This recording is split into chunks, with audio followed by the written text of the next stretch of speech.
Saya rasa rendang saya lagi sedap. Saya sayang pada dia sebab dia daripada mula saya jumpa dia begitu take care for diri saya. Dia suruh practice, menyanyi. Mula-mula saya berkenal dengan Kak Zaitun Samion ni di rumah orang kahwin lah. Masa tu saya jadi DJ. Bila saya tengok dia, saya macam rasa ada satu, tak tahu macam mana, hati saya macam bersimpati sangat dengan dia. Saya pun ajak dia menyanyi. Jadi saya berjanji, saya akan cuba carikan show. Dapat, saya cari, dapat, tapi mohon kahwin lah. Ataupun di sekolah-sekolah buat majlis-majlis, yang mana saya kenal cikgu-cikgu, saya minta tolong.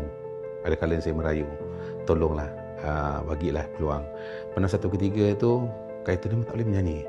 Memang tak dapat, malu dia. Saya meming, orang faham saya meming. Meming maksudnya dia buka lagu, dia accent aja sampai ke tahap tu. Satu ketiga dulu, anak saya kadang-kadang bawa dia naik ke pentas. Maksudnya bawa Kak Itun masih tak boleh berjalan sendiri. Maksudnya nak ada orang guide lah. Walaupun telah sah sebagai pemegang kad OKU, namun Zaitun Samion tidak menjadikannya sebagai alasan untuk sering meminta bantuan sahaja. Saya rasa rendang saya lagi sedap. Rendang nasib, nama dia. Nasib tu terpulang nasib.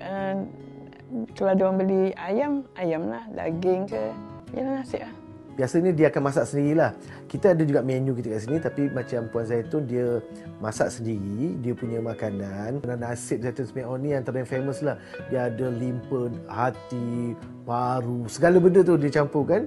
Lepas tu ada satu rendang daging dia saja. And then dia ada pun sambal sotong dia. Paling baru dia ada rendang ayam dia. Tidak hanya bergantung kepada bidang nyanyian sahaja, Zaitun Samion maju satu langkah ke hadapan dengan mengembangkan perniagaan rendangnya. Rendang beliau kini bukan sahaja laris di pasaran Malaysia, malah di negara jiran juga seperti Singapura dan Brunei. Arwah Sudirman pernah buat lagu untuk saya. Tajuk lagunya Lupakan Saja. Nak dengar?